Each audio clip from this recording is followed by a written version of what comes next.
planet's on fire. It's a real code red. Got us by the balls, we're being slowly bled. On the swollen puppet head, propagandize big chocolate points, flat outlines. A house full of mirrors, it's a lousy reflection. Run hard left, it's a true direction. Democracy's in trouble, this news isn't fake. Everything we fought for is truly at stake. Border to border, coast to coast, it's time to view the talent and meet our host. It's a podcast by George. All right, folks, it's showtime.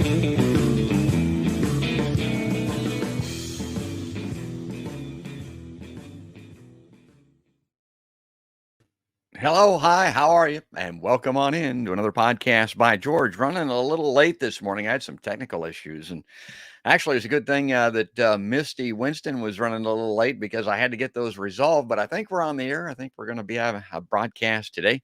And that's right, folks. Our guest today is going to be Misty Winston. I want to bring this up on screen. There's her profile.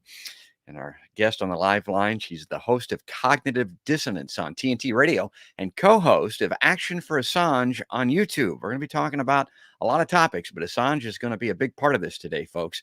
Now, Misty Winston is an activist and a truth teller whose work has been focused recently on press freedom, free speech, and anti-imperialism always. She's a new friend of Podcast by George. She appears for the first time on the live line, and I want to get her on in here and say good morning to Misty. Hi, Misty Winston. Hello. There you are. Hi, there I Good. am. Hello. Yeah. Hi, George. Thanks for having me. Yeah, thanks for coming on in here. You know, we wanted to talk about the Assange ruling, the travesty that's taking place out in London. We're going to get to that, but I couldn't, start the show without dealing on the topic of the day. And I just got an email from Chris Hedges. Actually, he's got a new Substack out that says, "Fascists in our midst. Supreme Court rulings, including the overturning of Roe v. Wade, herald the ascendancy of Christian fascism in the United States." And he's the guy that's been sounding that alarm bell for a long time. That's what he's been telling us is coming, folks. And you're seeing it front and center right now. And Misty, what I tell people is I'm going to spend quite a bit of the show criticizing Democrats because there's no point in bitching about the Republicans at this juncture. People that watch MSNBC, my liberal friends, I mean, that's really all they do. And I tell people, folks, that crazy train left the terminal a long time ago, maybe 10 years ago. You know, the Tea Party, and they did what they needed to do. They pushed the Republican Party to the extreme right side of the political platform, and they left. And the Democrats ran down the platform to the right side. That's where they're at right now. And they're screaming down the tracks every night on Rachel Maddow, Donald Trump. And it ain't, that's about how much good it does. It's not going to get us anywhere. So let me bring this up on screen here, because this is straight out of your, I mentioned I had some technical issues. This is straight out of your Twitter feed, and I think this really gets to it. The complicity of the two parties here. And you're talking about Nancy Pelosi. And of course, this is what Pelosi says. Quote Nancy here. "Trump's Supreme Court just ruled to rip reproductive rights away from every single woman in the country. I don't say this lightly," Nancy says. "How we act today will decide the future of reproductive rights." And that's kind of funny. How we act today. Yeah. And Misty will explain that. My God, we can either sit back and admit defeat to these far right extremists, and this is underlined in red, or we can rise up, meet this once in a generation moment, and marshal a response so historic that we make every last anti-choice Republican regret what they've done. Please. I've never needed your support more than today. Here it comes, folks. Wait for it.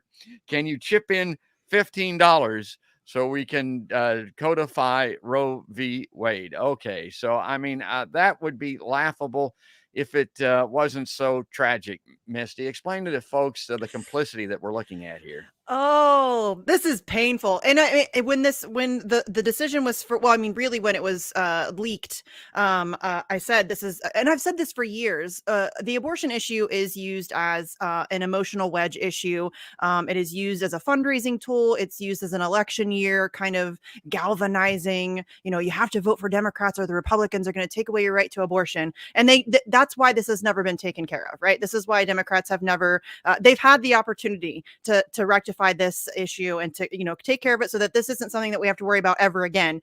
They've chosen not to do that. Why? Because they want to fundraise off of it, because they want to be able to use it as an emotional wedge issue during an election year. So the idea that Nancy Pelosi is out here immediately, I mean, like within an hour of this decision being announced, fundraising off of this thing is so cynical and so disgusting and really just predictable. And the idea that, as I say in my tweet there, just last month, she was in Texas campaigning for an anti-choice Democrat. Notice she says anti-choice Republicans. She was just campaigning for an anti-choice Democrat. So the idea that she's pretending as if this is solely a Republican thing and that Democrats aren't fully complicit in this issue is really despicable. Now, you're much more knowledgeable about this than I am on this codification thing, but my understanding is this could have been taken care of maybe going back to Bill Clinton, and certainly could have been taken care of with Barack Obama. The codification, that is, Barack Obama promised that, didn't deliver. Biden could have done it, but I've also heard out in the ether that codifying it wouldn't necessarily have stopped this from happening. Is that true or not? I mean, listen, there's always kind of wiggle room and, there are legal loopholes and all of this stuff. So, I mean, maybe it wouldn't have necessarily prevented this from happening, but it certainly would have done a lot more to kind of solidify, kind of the public perception of the issue. I mean, once it's codified, that seems to then kind of like, okay, this is a settled thing. And then I think that the kind of energy around removing Roe v. Wade would kind of maybe dissipate a little bit. Obviously, there are going to be, as you said, those kind of Christo-fascists out there who seek to control women and dominate women and our ability to make our own medical decisions. So I don't think that's ever going to go away. But I think that had they done something about this, it could have alleviated some of the kind of heated debate over this, because I feel like, again, this is a very emotionally driven issue. And that's, I think, a lot of this stuff. I say this all the time on matters of war in Wall Street. We have one party. They use all the other stuff to keep us divided. They use these really emotionally driven issues to keep us divided, to keep us fighting amongst ourselves so that they can continue to rape, pillage, and plunder.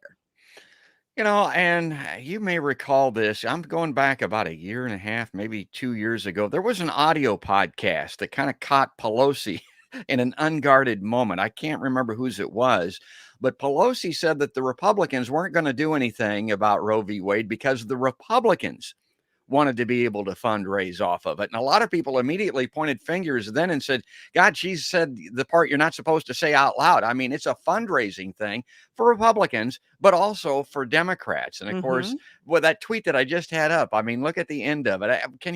Can you send me $15, folks? Okay. So that I cannot fight some more. Yeah, exactly. I cannot do the thing I promised to do. Yeah, exactly right. All right. Let me bring this up on screen here. I want to move through these tweets because I'm not a Twitter head, but this is, this is from Ricky Pants on here. I get Twitter is good. It's just not my thing. I tell people it's a 280 character sissy slap fight. I mean, it's kind of meant to create this anger, and it's good for making good, solid, quick points. But if you're looking for in-depth discussion on issues, you're probably not going to find it there. But Ricky Pants says here, Pelosi is fundraising off of Roe v. Wade after supporting the anti-abortion Democrat. Now, she's talking about Quaylar down there, but this isn't the first time that Pelosi has lined up with people that are antithetical to Democratic values. And I'm thinking of Paula Jean Swearengin in West Virginia is another example. She has a history of doing this, and it's this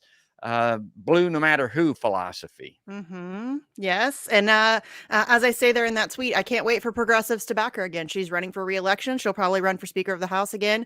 And the progressives will back her again, despite all of this stuff. So yeah, and it's you're right. Republicans, she did say the quiet part out loud, but here's the thing. It's and I don't even like to use the word bipartisan because we really only have one party.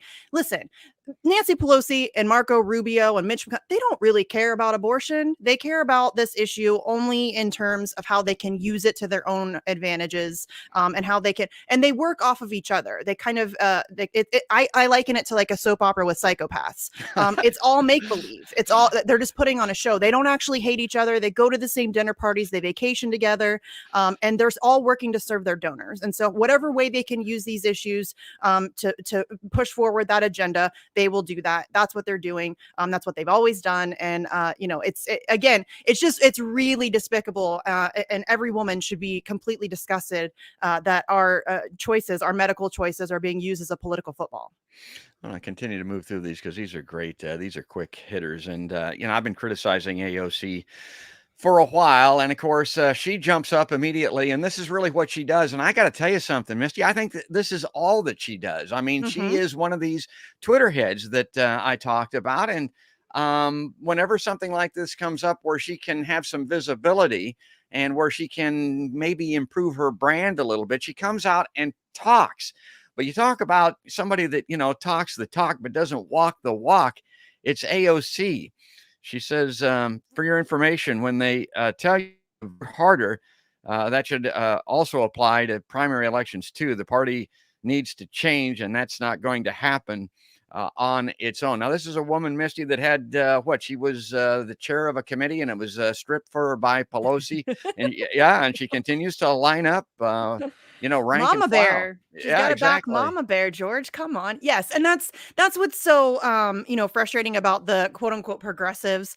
They are window dressing. There's no substance there whatsoever. They've never actually fought for anything that they claim to stand for. AOC says that, that should apply to primaries too. She won her primary. And what has she done? What has she done to change the party? Nothing. In fact, she's capitulated to the corruption within the party. She only speaks about how terrible the Republicans are. And I think a lot of people forget that when the squad was running, their whole purpose was we're going to go into the Democratic Party and we're going to challenge the Democratic establishment. They have not done that. All they do is talk about how terrible Trump and the Republicans are while ignoring the corruption and, in fact, supporting the corruption in their own party, not talking about it, not calling it out, not holding it accountable. And it's mind-blowing to me that anybody thinks that we can transform the Democratic Party from within. The system is corrupt to its core. It's not possible.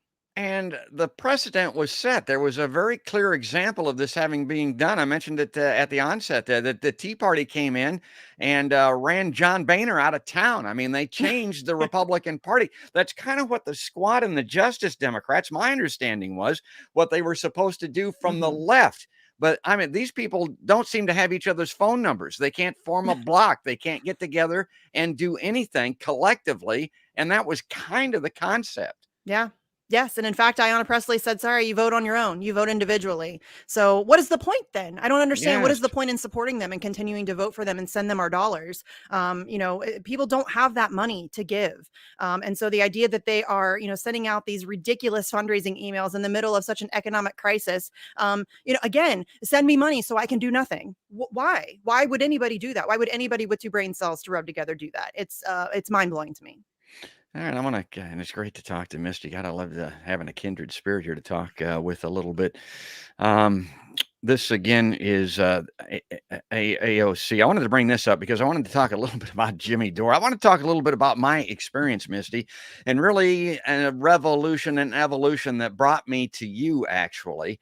And back in the day, I was a subscriber to Rolling Stone magazine. I mean, the great Hunter S. Thompson. I grew up on Matt Taibbi, who I've had on my show. And I had to get out of journalism and go to work in the marketing world in corporate America to make a living. I had to keep my head down, keep my mouth shut.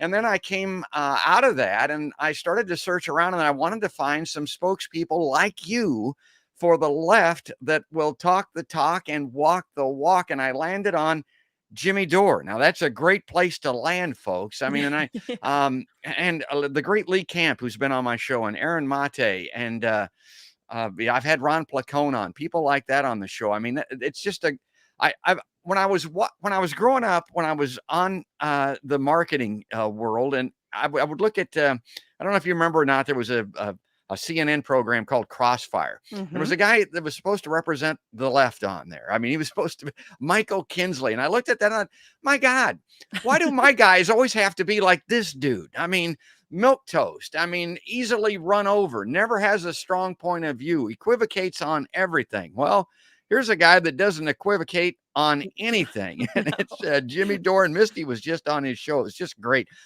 Go back to Jimmy Dore's page and watch Misty on there. But anyway, Jimmy Dore says Obama promised that the first thing he would do as president was codify abortion rights into law. He had a super majority and purposely didn't do it because Democrats want to run on it. And like clockwork, Democrat apologists excuse the powerful, and they want you to blame your neighbor. Okay, and this is a big part of what Jimmy talks about, and I wanted to see if you shared that view also, because he talks about, and I'm not sure I'm in this camp, but maybe I am, that what they're trying to do is to set us against each other. Yes. That it's a class thing, it's a top-down issue, and what they want to do is pit us against one another, and they're not doing this by accident. Jimmy will tell you that they're doing it by design. Yeah, there's no question. There's really no question about it. To me, it's very apparent. And as I said just a bit ago, they use these emotional issues, these things that people get very emotionally attached to kind of drive that division. It's very easy to do. And so they want you to, listen, my enemy is not my neighbor. My enemy wears a $5,000 suit and sits in a boardroom. And so, yes, we have our differences. And here come the people that say, oh, she wants to work with Nazis. No, I don't know what this thing is where there are like a certain percentage of the left that seems to think that anybody to the right of Bernie Sanders is a literal Nazi. That's not the case. That is not the case. There's a lot of people in between Bernie Sanders and actual Nazis. And we have a lot of commonality. We have a lot of things that we agree on. We have a lot of things that we maybe agree on the end game, don't agree on the way that we get there, but there's a lot of stuff that we could be working on. And the fact is that we cannot even have discussions about the disagreements that we have until we deal with the system that's designed to kill us all, because none of our opinions matter. It doesn't matter what you think about abortion. It doesn't matter what you think about education. It doesn't matter what you think about the environment, because none of your opinions make a difference. Your vote doesn't matter. And so we're just spinning our wheels. We're arguing amongst ourselves about these things that we have no control or power over. We're never going to get anything accomplished. So we need to come together, in my opinion, where we can find common cause, and we have a common enemy. These people, again, we have one party. It is one party. They're all owned and operated by the exact same people. So we need to come together and defeat that system and build something better. And then we can discuss our disagreements. Those are absolutely important conversations that need to be had. But we can't have them until we deal with the system we have no power. We have zero power or influence whatsoever right now. Yeah, and a lot of people like that AOC tweet that I had up earlier. Friends of mine will say, "Man, we got to vote. I mean, we got to turn out the vote. We got to vote harder. We got to vote more." And I said, "Wait a minute. Did you vote for Bernie Simpson or Bernie Sanders here in Iowa during these primaries? I mean, did you see what happened? I mean, yeah, that's what happened. He won. I mean, everybody will admit that, but then again, he didn't, because they're not going to allow your vote to count. And Bernie Sanders is the best modern day example of exactly that. I mean, the proof is there. And this one party thing that you're talking about, this is what I mentioned at the onset about running down to the right side of the platform. We've been chasing these Republicans and moving right since Reagan. They saw these Democrats go to Reagan back when I was doing the news in the 80s, Misty, and they thought, my God, we have got to go get those people back and maybe peel off a couple of other Republicans. This is the Nancy Pelosi mindset, and try to get the upper hand like we used to have. And they have failed copacetically like that. And again, thinking about Jimmy Dore, the point that he always makes is the largest percentage, the largest part of the electorate are people that don't participate, that want no part of this, that are sitting out there not represented by the Democrats or the Republicans. Why the hell? Why not go chase those people a little bit? Why not present some programs and policies that they might be interested in? Use those within the Democratic Party, if that's your goal, to win as Democrats, and try to swamp the Republicans that way. But they're not doing it. They're standing down at the end of the platform yelling Trump down the tracks. Yeah. Yes. And I think that something that is really important to remember in all of this is that we don't have fair elections. I know that ever since 2020, if you dare to say that, you're suddenly a conspiracy theorist, QAnon, non-Trump supporting cuckoo birds crazy pants. But that's just reality. We don't have legitimate elections. A 12-year-old can hack into one of our voting machines in under 10 minutes. We have it's proprietary software that we have no access to. We can't audit our elections. The Jimmy Carter Center has said numerous times that the United States elections consistently rank dead last amongst Western democracies for election integrity. That's a problem. And so anybody who is running within the electoral system at this point, who's not talking about election integrity, should not be taken seriously, because it doesn't matter how great you think you are, how wonderful your platform is. They will not let you win. You will not be allowed to win. I mean, you can ask numerous candidates, as you mentioned. Paula Jean Swearingen's a great example. Shahid Buttar's another great example. There are a lot of really quality people out there who are running within the electoral system who are just being completely, just demolished. And one of two things will happen if you are running within the electoral system as somebody who genuinely wants to challenge power. If you do manage somehow to get through the completely corrupted selection system, we should really call it, one of two things will happen. You will either capitulate to the corruption or they will find a way to push you out. That's how it works. So we can't make any change within the current system, and it's just not possible. So anybody who's running for office who's not addressing election integrity is just not serious. The great Matthew Ho, who appears often on my podcast, and he follows you, by the way. He's running on the Green Party ticket for the U.S. Senate out of North Carolina. And he's already gotten emails from the Democratic Party out there asking him to cease and desist, to step down, because they know, or they believe anyway, that the small percentage of the electorate that he'll peel away with his Green Party ticket will cause the Republicans to win. And they don't want that to happen at any cost. And of course, like a lot of these states and situations, I talk about these blurred Democrats. I mean, you have to squint your eyes to tell the difference between them and the Republicans. And that's the way that it is in North Carolina. And he's not like either one of them. So a shout out to Matthew Ho. He has dug his heels in. He's telling them, no, I'm going to run. I've got these people that signed my petition. It's valid. You've got to put me on the ballot. Not only that, if you have a debate, I want on the stage, and he'll be great. So keep your eyes out, folks, for Matthew Ho. Well, we're talking today to Misty Winston. I again want to mention for the audio versions here that she's the host of Cognitive Dissonance on TNT Radio, and she's also the co-host of Action for Assange on YouTube. And the problem with what we're talking about is that you can't vote. You can't change the system. You can't do anything really if you don't know what the hell is going on. And the people that founded this country knew that when they drafted the First Amendment. That's what it's all about. And we're going to shift gears here and talk about Julian Assange, because it couldn't be more important. It's interwoven in all of the issues of today. Misty, I have what I call the top three on the PBG on Podcast by George. It is climate, war, and healthcare.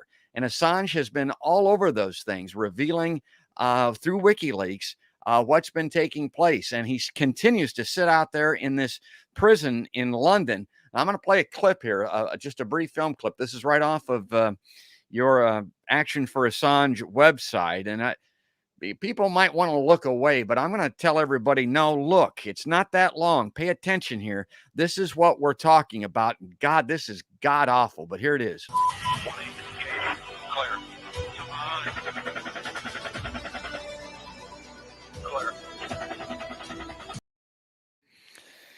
Okay, and that's gives you an idea of what's happening. That's an Apache helicopter over Baghdad back in, I don't know, was it 2007 or something like that? Ish. Yeah, at about that time. I don't know, set it up for us.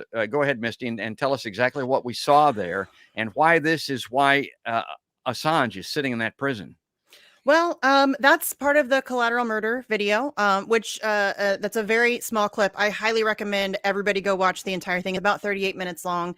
It's difficult to watch. I'm not going to lie. And even really, it's more difficult to hear, in my opinion, because the absolute just disregard for human life that these soldiers have in the Apache helicopter. They're laughing. They're talking about, because okay, let's set it up. So what happens is there's 2 Apache helicopters flying around Baghdad. They see some men walking down the street. 2 of them are Reuters journalists, and they decide that the cameras that they're holding look like weapons, so they're going to open fire on these people. So they open fire and completely obliterate these men. I mean, completely obliterate these men. So then they circle around, and as they're circling around, a man in a van with his 2 children pulls up to the scene, notices that there's been a massacre, and he gets out to render aid to the people who are in the streets. And as he is attempting to do that, the Apache helicopters circle back around and then open fire again, which is a war crime. That's called a double tap. You're not allowed to do that. And there again, I'll repeat, there were children in that van. And so again, the absolute callousness that they behave, the way that they're discussing it. Oh, they shouldn't have brought kids to a gunfight. They didn't. He didn't bring kids to a gunfight. He was taking his kids to school and happened upon a massacre. That's what happened. And it sounds as if they're playing a video game. It's really disgusting. And so that was one of the first big exposures, the big leaks that Julian Assange and WikiLeaks released in 2010 that really brought them to kind of global recognition. And that was released by Chelsea Manning. Yeah, and the video, it's the audio that is just horrific to listen to it and what they say, and it's an example of everything that's wrong. War has always been wrong. I mean, the tip of an iron spear back in the day was horrific, but this death from above thing, from the helicopter, from people that are in no danger themselves, executing people on the ground, my God. And of course, drones are a further extension of that. I want to play, I've got a couple of clips there I want to continue. And again, this is off of Misty's website that she's co-host of.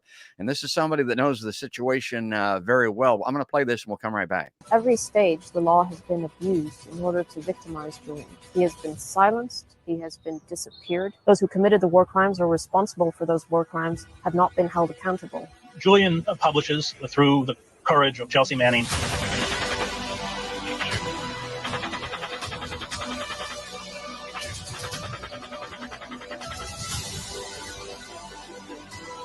Julian is in prison because WikiLeaks is a publisher that specializes in the secrets that states keep the most hidden. Julian revealed war crimes by the US government, the world's superpower, in Iraq and Afghanistan, and the fact that it had normalized, institutionalized torture. This assassination plot was as revenge for what WikiLeaks had published. Okay, there's a lot to unpack there. I want to go back through it. A lot of heroes in that clip of mine. Misty is a hero of mine also. I want to talk a little bit about that closing graphic there, the amazing part of that, that really is, I think, maybe the #1 issue right now. They've decided to send Assange back to the United States for him to be extradited to stand trial here. And yet we have this reporting from Yahoo News a year or so ago that proves again, beyond a shadow of a doubt, that they've plotted, and perhaps they haven't executed the plan, but our intelligence agencies were planning on assassinating Assange, kidnapping him, all this type of stuff. This was revealed by Yahoo News, and the UK, the court there, has said, well, it's okay to send him to the country that was planning to do that. Yeah.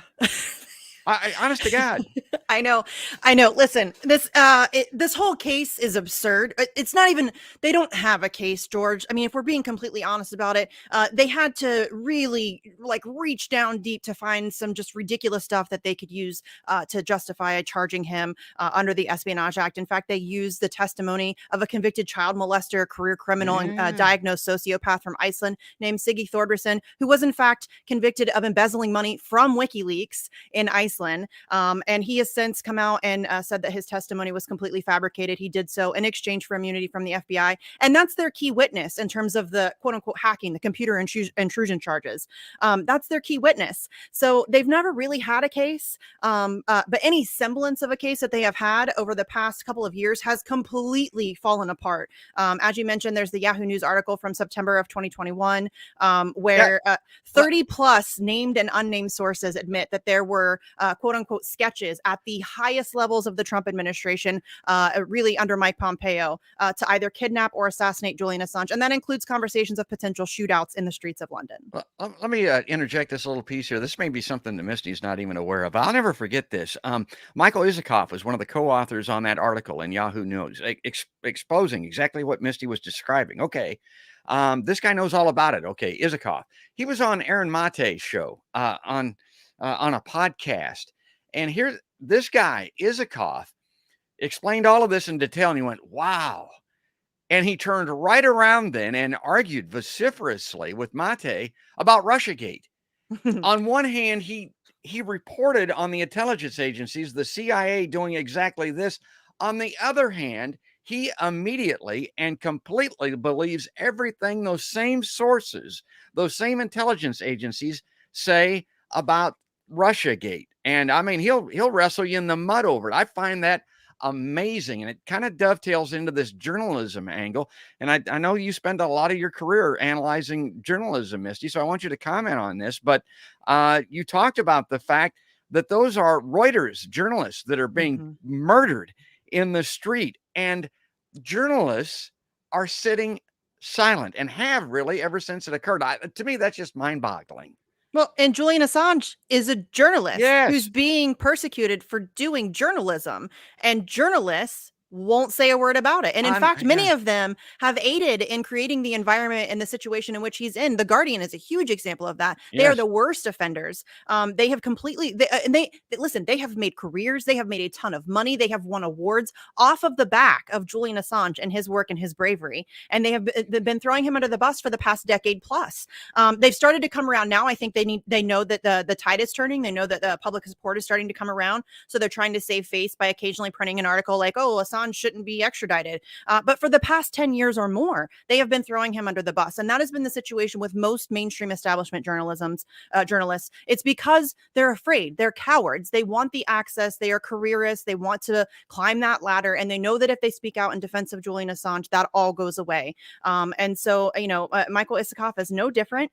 Russiagate's a kind of a same thing. Like you have to tread very carefully about which subject you're allowed to talk about and when you're allowed to publish and all of that stuff. And he's done some great work. But I think we just need to be very clear and very mindful of who these people are and what their agenda is. And most of them are, solely focused on their own careers and don't care what happens to Julian Assange. And it's very weird to me because this directly impacts the future of their profession if they actually consider themselves journalists. The problem is that most of them know that they're not. And I think that is what has kind of facilitated their level of jealousy towards Julian Assange. He lays bare how completely inept and impotent they are at their jobs. And I think that that's a big part of the reason why they don't speak out for him.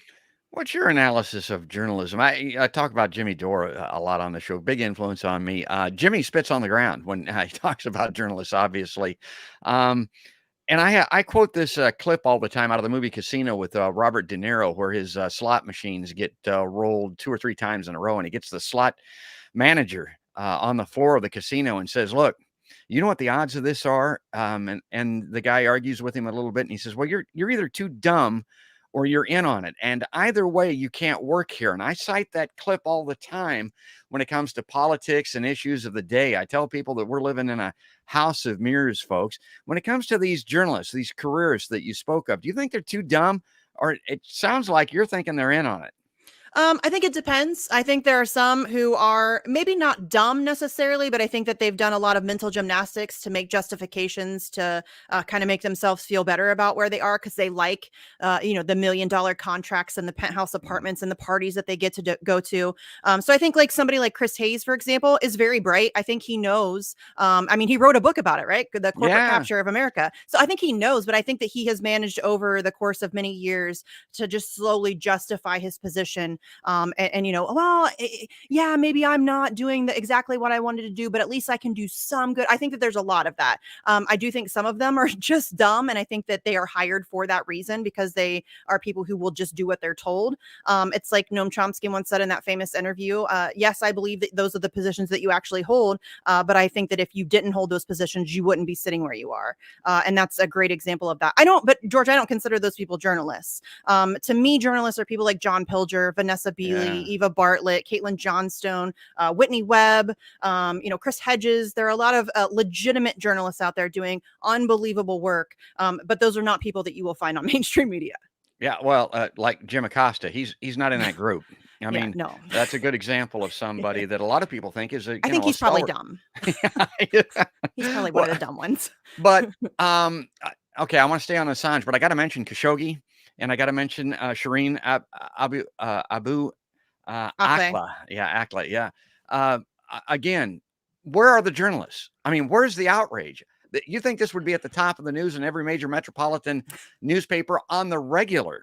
Yes, you would think, but it's Saudi Arabia and Israel, and we can't talk about that. We Yeah. can't talk about those crimes. So, mainstream media knows that. They know that they're not allowed to talk about Saudi Arabia or Israel. And so, they'll do their best to kind of dance around it. They might mention it like once or twice, as they have to, because it's kind of hard to ignore the fact that Israel slaughtered a journalist in broad daylight in the middle of the street and then attacked her funeral. So Yeah. it's difficult to kind of ignore, but they won't cover it in depth. There's never going to be any calls for accountability, and I think that really just speaks to who they are and what their agenda is. And it's not journalism. Dumb, lazy, or in on it. Okay, well, I want to bring up somebody here that is not any of those things. This is a great Caitlin Johnstone that I know Misty agrees with on many different things. Most things. Yeah. Now she's talking about Assange here in her Substack. She says, one of the most common reasons I hear from people on their reluctance to wade into the Assange debate is that they don't understand it. I hear that a lot too, Misty. Mhm. It looks like a complicated issue to them, so they leave it to the experts. Well, in reality, the complexity of this case is complete illusion. It's very, very simple. It only looks complicated because many years of media distortion have made it appear so. Here it is, folks. The U.S. government is trying to extradite a journalist and prosecute him under the Espionage Act for exposing its war crimes, with the long-term goal of normalizing this practice. That's it. That's the whole entire thing. So simple, you can sum it up in a single sentence, in a single breath. The most powerful government on earth setting a legal precedent which would allow it to extradite any journalist anywhere in the world. And don't forget, he's not of this country. He didn't do most of his work here. How the hell do we extradite a guy to the United States to stand trial in our jurisprudence system who isn't even here and didn't, the crime wasn't committed here? It's unbelievable. Okay. Unquestionably have a massive chilling effect. It may already have, folks. Yes. Everywhere in precisely the area where press scrutiny is most sorely needed. I would go a step further than that, Misty. I would always say that as you look at journalism, and I'm trained in that. I've got a degree in journalism. The top, the creme de la creme. It's reporting on what the government is doing, and nothing more important than war crimes. I mean, that's kind of the top of the funnel, folks. It's not any more complex or nuanced than that, says Caitlin. The Assange issue is simple. What makes it seem complicated is the lies people have been fed by the media class, whose job it is to manipulate the public into consenting to the agendas of the U.S. power alliance and its war machine. Okay, so my computer is working a little slow here, but let me go ahead and take that off screen because I started Podcast by George about 4 years ago, and I set about trying to bring people forward like Misty, the truth tellers that are giving us a clear picture of what's going on around the world. It's shocking, but Misty, I get depressed. If something about this depresses me, it's the fact that a lot of people maybe are confused, as Caitlin's talking about, but I think a lot of people are purposely avoiding these issues. They do not want this in their world. They don't want it in their space. It's icky. It makes them feel uncomfortable deep down inside. They just want to be on Facebook looking at cat videos and sharing pictures of their grandkids, people from my generation as an example, and they're just going to let this happen. That's the sense that I get a lot. Do you feel that way? Absolutely. I think Caitlin's right. I think there are a lot of people. I've experienced this myself. It is very seemingly complex. It is very, there's a lot. It's 12 years now. And they have thrown all of the things at him. I mean, there's been a smear campaign that's been going on for over a decade now, with the sole purpose of destroying his character and manufacturing consent for the treatment he's receiving right now. So the Sweden case with the sexual assault allegations, the hacking charges, he smears poop on the walls and doesn't take care of his cats. All of that stuff has been meant to kind of create this, comic book villain out of Julian Assange to make it so that people don't want to wade into this. They don't want to support him. There is this kind of feigned complexity around it. And then people think that it's very difficult to understand. So they don't know how to inform themselves so that they can talk about it most effectively. But what Caitlin said is absolutely right. This is very, very simple. This is the United States seeking global jurisdiction over information and journalism, period. That's what this is. Julian Assange is not a hacker. He's a journalist and a publisher. It is very frustrating to me that more people don't recognize the broader picture here, because this isn't about Julian Assange. Yes, his life is worth saving. The treatment he's receiving is unacceptable. It is a travesty. The number of human rights violations in this case are astronomical. Yeah. It is insane what they've been allowed to get away with.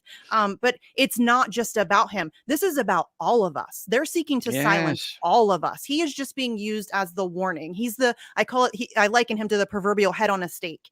He is the warning to everybody else. It has created a chilling effect across journalism and whistleblowing. There's no question about it. And if he is allowed to be extradited to the United States, again, this will be the first time that a journalist is being charged under the Espionage Act. And as you mentioned, he's not even American. So this is the United States seeking to charge a foreign journalist under our Espionage Act while affording him none of the protections of the First Amendment.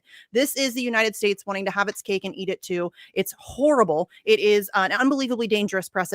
I don't know how we come back from this. I don't know how. Yeah. I just don't. This would completely obliterate the First Amendment, free speech, free press, the right to protest. All of those things are directly impacted. And I like that you very much said that what this case impacts everything. It doesn't matter what you care about. If you're an environmentalist, if you care about education, it doesn't matter. This impacts your ability to effectively fight for those things that you care about. Because if we can't have open dialogue, if we can't educate ourselves and each other, if we can't have, if we can't protest, if we can't have discourse, if we can't have access to the truth, how are we supposed to fight for things that we care about?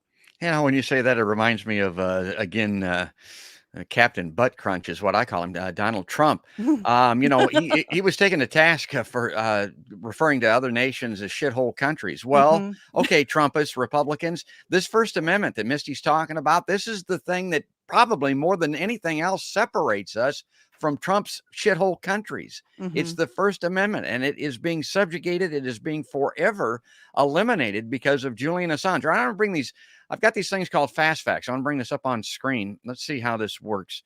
Okay, so there it is, and that's good. It doesn't cover up Misty or me. I like that. So here's PBG fast fact, and I want Misty to comment on this. Assange is a journalist with unquestionable bona fides. Okay, or bona fides, however you want to refer to that. Misty, I heard you say, and it really raised my eyebrows recently, that he not only is a journalist winning these awards, but he's a precedent-setting, kind of a revolutionary in journalism because of this digital Dropbox thing. Talk about that. Yes. He revolutionized journalism in many ways. The secure Dropbox is just one of them. And again, it's not just Julian Assange that did the secure Dropbox. It was WikiLeaks in general. He did have a heavy hand in that. But we all use that now. It's not just, news outlets. It's not just newspapers, and we all use a secure Dropbox now. That was something that was very much a WikiLeaks kind of invention. It allowed them to give whistleblowers a safe and secure place to send information. That also leaves them anonymous to WikiLeaks. Julian Assange, in most cases, doesn't even know who his sources are. It's very rare for him to even know who his sources are, which makes it so much easier to protect them. If you don't know who they are, you can't, sell them out like The Intercept likes to do. Julian Assange revolutionized journalism, and in my opinion, and I don't think it's really up for debate, he's the GOAT of journalism. He is the greatest of all time. No one has exposed more crime and corruption. It's not even close. It's really not even close. Yes, he is, in my opinion, the best journalist that we have ever seen. Well, Trump is a boogeyman, obviously. He's being blamed a lot for what's going on with Assange, rightfully so. Pompeo and his administration, we talked about that a little earlier with the CIA. Misty, here's what I would say about Trump. Yeah, he's a bad guy. He's greatly responsible for this, but there's another legacy here involved, and it has to do with Barack Obama. He wanted to pursue Assange also, but he had what they call the New York Times problem. He couldn't do it because of what you talked about at The Guardian also, I think. But that stuff was kind of republished, repurposed out there, and he couldn't get Assange without getting them, so he just let it rest. But that apparently didn't bother Trump any. No, and it's because they did this other superseding indictment, which they used Siggy Thorderson for to kind of try to claim that he did some sort of hacking or whatever, which is not the case. There's zero proof or evidence for that, which the United States government has admitted to in court. So again, they've never had a case. They had to really invent one out of whole cloth and use fabricated testimony to do it. And that has all really fallen apart over the past year or so.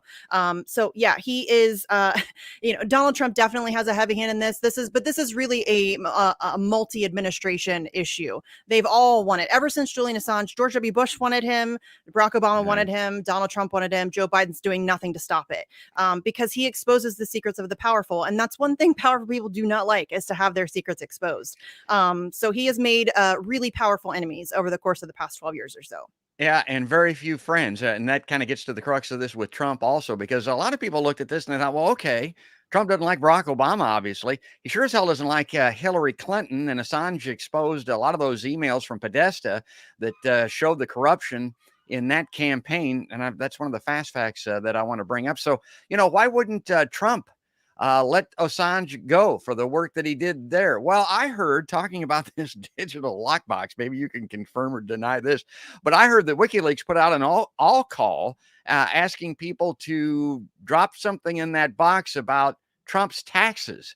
And that has a lot to do with why Captain Butt Crunch does not like Julian Assange. Well, I don't think Donald Trump likes anybody but himself, really. I think he's an opportunist and a narcissist, and he's also a coward. Yes. And people will say, I can't believe Trump didn't pardon Julian Assange. Who do you think had him arrested?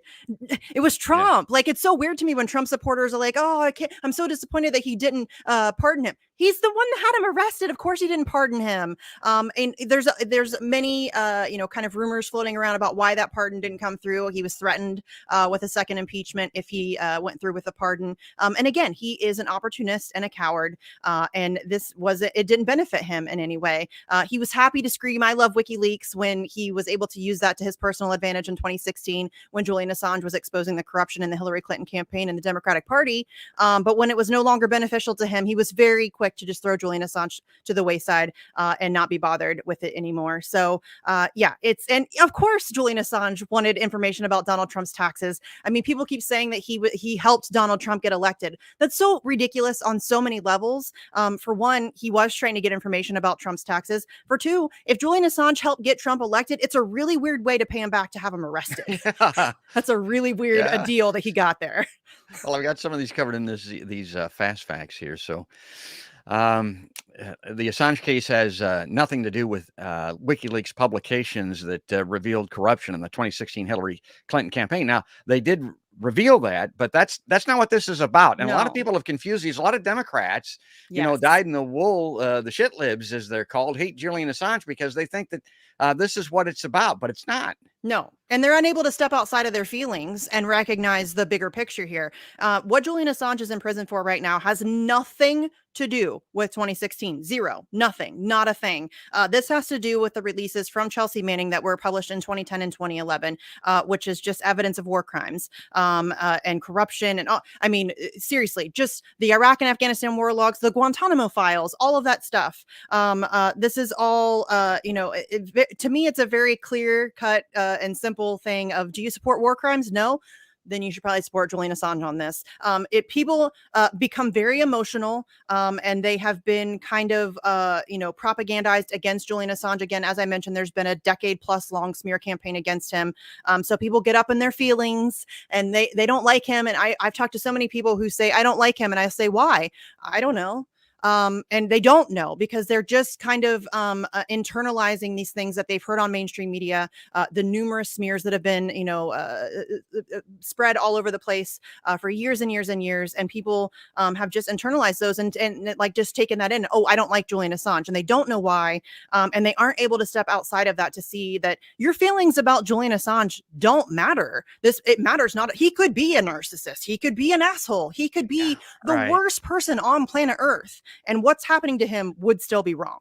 Yeah, and there's no evidence of that. And you talk about the war crimes that were exposed. The litmus test that I use, Misty, and I still use it to this day, and I'm still shocked and appalled that people don't look at the world this way. But my God, that Iraq war, I mean, everybody says that 1 million innocent civilians, men, women, and children, little bitty babies, died in that war under a false pretense. And nobody pursues George W. Bush, for God's sake. I mean, he's dancing with Ellen on television. I mean, he's giving speeches, and this guy was largely responsible for it. Then, and then compound the insult to the injury here. The Democrats in 2020 turn around and elect Joe Biden, who everybody said was the Democrat most largely responsible for the same damn thing. I mean, and he may run for re-election again in 2024. I got to tell you this, and I don't make admissions very often.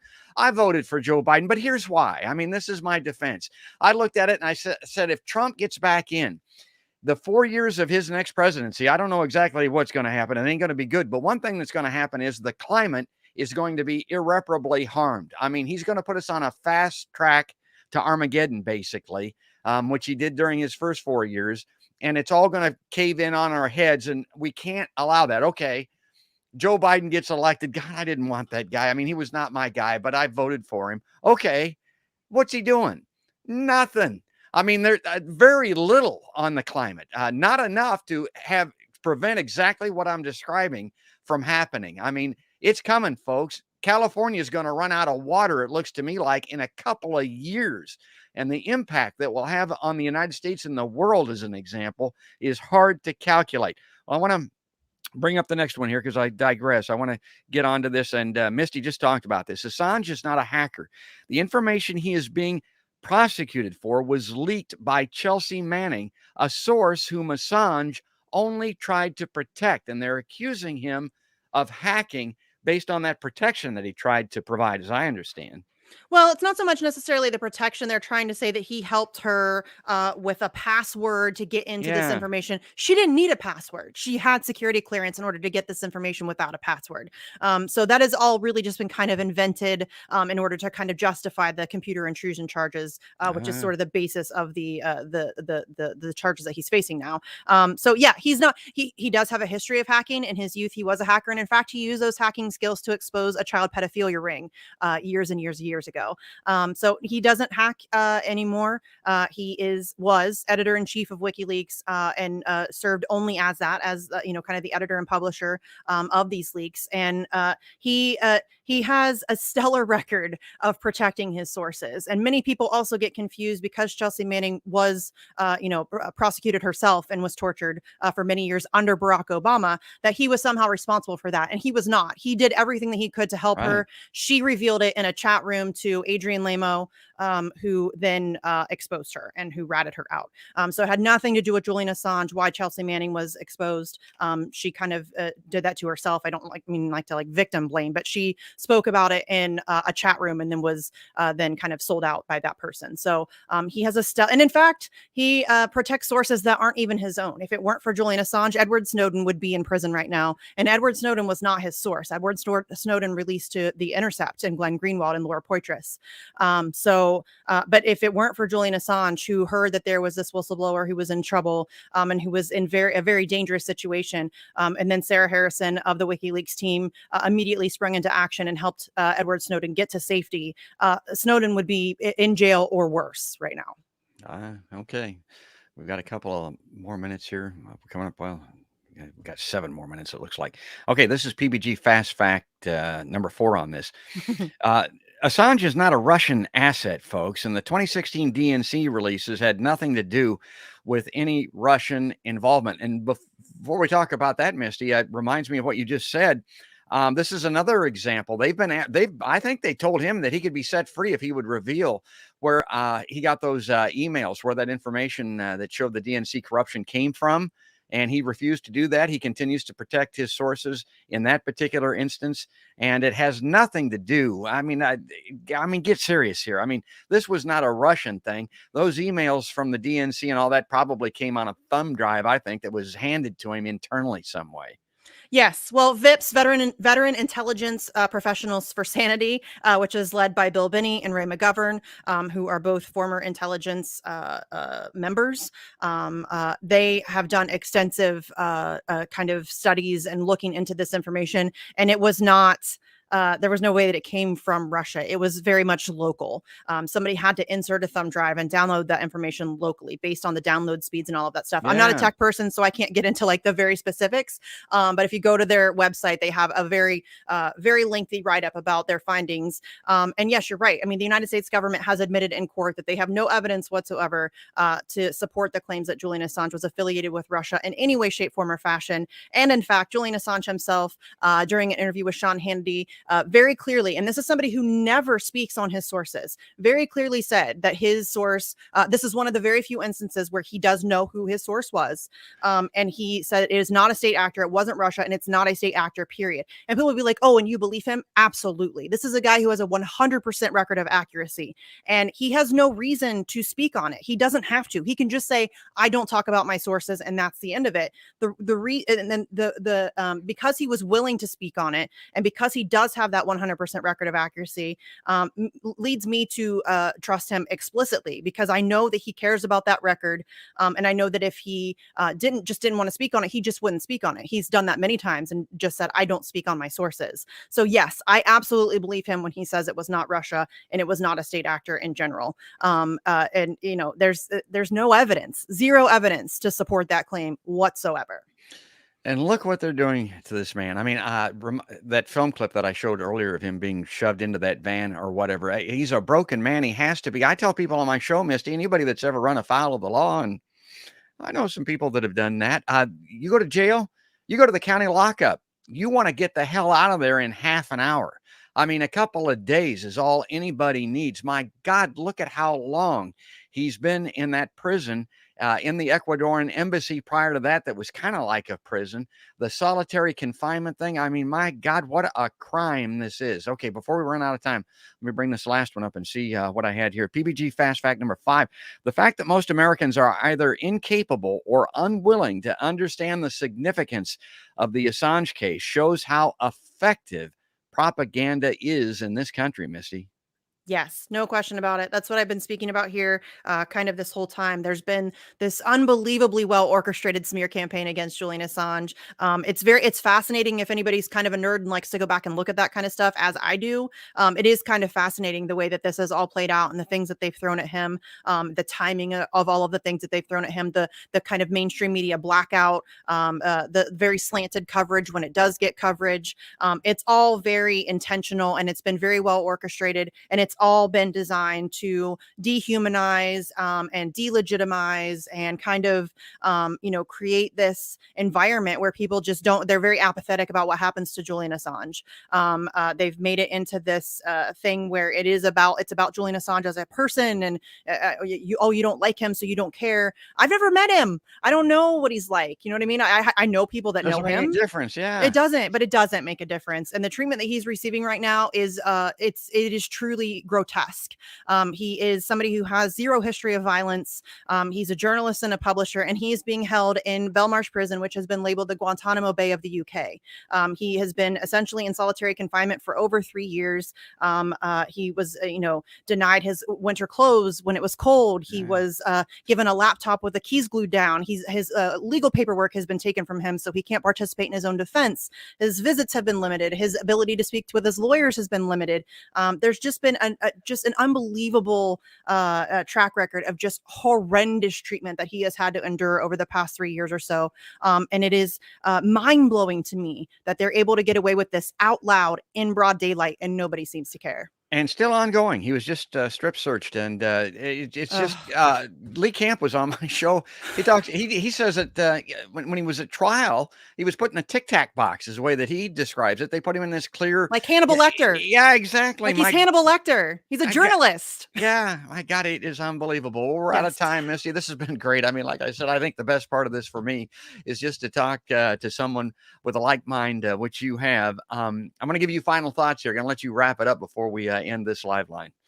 Just get involved, please. We need help. We need help. We need help. We need help. There is, as I mentioned, a mainstream media blackout. It's really difficult to get information out there. I'm shadow banned. My Action for Assange channel is shadow banned. Anybody who talks about Assange is shadow banned. It's really hard to get information out. And I've noticed that over my time of doing this, it is very easy to flip somebody once they are exposed to the truth and the reality of the situation and what's actually happening here. And so the more that we can expose people to that truth, the more we can garner support for Julian Assange, because I can tell you that we are not going to get the legal system's not going to give us any recourse here. It doesn't matter how many times we appeal. It doesn't matter how many times the legal team tries, whatever tricks that they have. We need mass public pressure. That's the only thing that saves Julian Assange's life, and that's the only thing that saves the future of the First Amendment. Well, good. And I put the URLs of the web addresses up on the video here as we were talking, so people can see those. But now for the audio version, Misty, what's the best place for them? Where would they go to contact you to learn more? Where would you direct them? Twitter, YouTube? What would Twitter, you say? probably. I'm on Twitter a lot. I'm at Sarcasm Stardust. I also, as George mentioned, host the Action for Assange Vigils, which we do every Wednesday at 9 p.m. Eastern. And you can find that on Odyssey, Rockfin, and YouTube. Yeah, I mean, really, Twitter's the best thing. And if anybody has questions, wants to get involved, wants help getting organized, whatever you need, I will help you. Or I know somebody that will help you. The Assange crew is very cool about being very welcoming to new people, and trying to help you get involved and get your, kind of get your feet wet and all that stuff. And there's a lot of resources out there, so don't be overwhelmed. As Caitlin said, it is very simple. There is a lot of information out there, but don't be overwhelmed by it. It really is very simple, and you just have to, just get going, just get started. And we just really need all the help that we can get. Do it, folks. She's the best. That's Misty Winston. Misty, thanks again for coming on this podcast by George LiveLine. We'll talk again soon. I really hope so. Good luck. Absolutely. Thank you. Appreciate it. Okay. And folks, if you like Podcast by George, I'm going to close with my, the thing I always put at the end of my broadcast. You can follow me by going to podcastbygeorge.com. And you can sign up for the video feeds, the live streams like this. You'll see those on Facebook and on YouTube. And you'll be notified when those are coming downstream. And then, of course, if you like the audio versions, if you like to listen in your car, or, you're out riding your bicycle or whatever the case might be, go to Podcast by George and sign up for iTunes. Spotify is a good place. The iHeartRadio app, just about any place that podcasts are heard. Stitcher, Deezer, places like that. But that's going to do it. That's going to wrap it up. That's all there is, and there ain't no more. That's another podcast by George.